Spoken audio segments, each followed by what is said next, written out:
Kembali ke tanah air, saudara, seleksi Timnas U16 kembali diselenggarakan PSSI di Jakarta. Pelatih Nova Arianto masih memantau kondisi fisik pemain dan meminimalisasi minimnya komunikasi antar pemain di lapangan.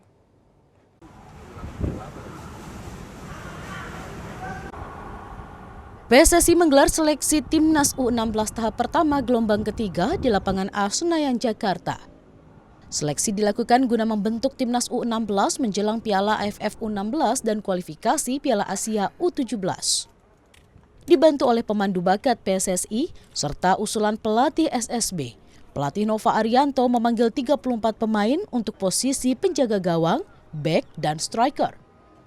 Selain memantau kondisi fisik dan teknik bermain, mantan pemain Persib Bandung juga menyoroti soal minimnya komunikasi antar pemain di lapangan. Nova menyatakan komunikasi juga merupakan modal penting pemain untuk menunjang kerjasama tim.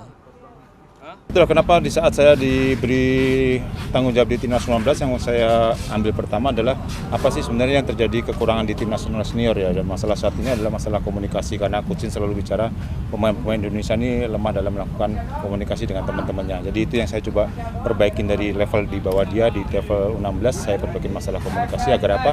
Agar nanti saat dia sampai di U20 atau di U23 dan Timnas senior dia udah terbiasa dengan situasi.